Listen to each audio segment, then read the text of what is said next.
An Ethiopian court has freed 11 police officers on bail after they were detained on suspicion of negligence after a grenade attack rocked a rally in June, attended by Prime Minister Abiy Ahmed. The attack in the capital Addis Ababa on June the 23rd injured more than 150 people and raised fears that a group or individual may want to use violence against Mr. Abiy, who has presided over a series of reforms. Among those freed on bail is the former Deputy Commissioner of Addis Ababa Police Commission, Girma Kassa. None of the police officers have been charged. Earlier this month, Ethiopian federal prosecutors said they had charged 5 suspects with involvement in the incident, including a man released from prison under a government amnesty, but they did not elaborate on the motive for the attack. So what makes a city the best place to live in? Well, according to a survey by the Economist Intelligence Unit, security is a major issue, and several Western European cities have that. In fact, it says the Austrian capital, Vienna, is the world's most livable city, the first time a European city has topped the rankings. The Worldwide League table ranks 140 cities on a range of factors, including political and social stability, crime, education, and access to healthcare. Manchester City, it says, saw the biggest improvement of any European city, rising by 16 places to rank 35th. Now, while it ranks cities like Vienna, Melbourne, Osaka, Tokyo as the 10 most livable cities, it ranks cities such as Damascus, Dakar, Karachi, and Lagos as the 10 least livable cities in 2018. Well, we went into town to ask what people living in Lagos make of the survey. Chief Executive Officer of Financial Derivatives Company, Bismarck Rwani, joins us now to take a look at this survey.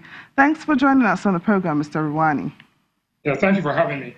You live in Lagos. What do you make of this report? Well, let me tell you something. First and foremost, I think the report is subjective and it's based on warped criteria.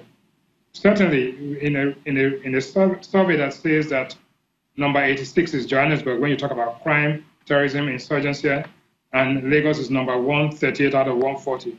It's unfortunate. I feel safer in Lagos than in Johannesburg in terms of crime. I cannot stop by the traffic lights in Johannesburg without looking over my shoulder. In Lagos, I could probably do that. I don't want to make any excuses for Lagos, but I think the survey itself is based on certain values which may not be necessarily universal. So that's my view. But having said that, to say that the risk of insurgency in Lagos, because I had the interview, and the guys talked about Boko Haram. Well, quite frankly, there's no Boko Haram existential threat in Lagos as anywhere. Lagos is safer from Boko Haram than, say, Yaoundé in Cameroon. So I find it difficult to understand the criteria. Yes, there are other criteria, but obviously to rank Lagos as the third worst city to live in the world is a bit, I would say, it's a bit above the top. Well, like you said, Mr. Rwani, there are other criteria. We have political and social stability. We have education. Yes. We have access to healthcare. Do you think Lagos falls short in any of this? Lagos falls short definitely in access to healthcare, because you can't have a medical emergency in Nigeria or in Lagos in particular. Lagos has falls short in terms of education. But having said that, we have a population in Lagos of anything between 12 to 20 million people. Things are improving, but the message it brings to us is that Nigeria has to work up and has to work hard. Whether you like it or not, Lagos is the 5th, Nigeria is the 5th most populous country in the world, and Lagos is rising among the ranks of cities in terms of its population. So urban transit, urban renewal, and things like which Governor Ambode is working on assiduously, it's good enough to work hard on it, but you must achieve the results that people want, because other people are looking at us and ranking us. So that is true. Having said that, I must come out very strongly that the EIU criteria is a bit subjective and does not reflect the truth. Lagos is definitely not the 3rd worst city to live in the world.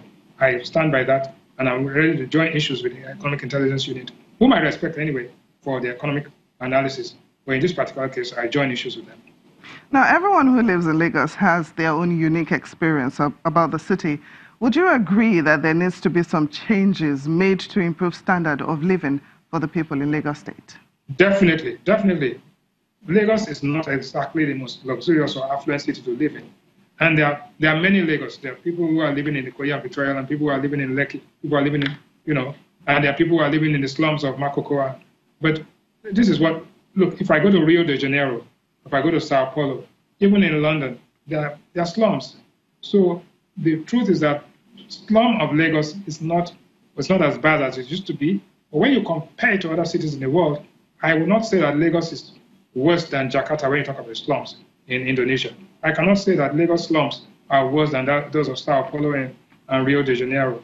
But that doesn't mean that it justifies the slums. This is not a race to the bottom. The point is that Lagos has a lot of work to do in terms of urban renewal, urban mass transit, waste management, and so many other things. Crime, kidnapping and ransom. But if you look at crime in Lagos, I do not subscribe to the view that crime in Lagos is worse than crime in any of these crime cities. More people, and maybe the data is not available, more people die in the city of Chicago from gunshots than you can put Lagos 10 times over. Chief Executive Officer of Financial Derivatives Company, Mr. Bismarck Ruwani, thank you so much for joining us on Network Africa. Thank you.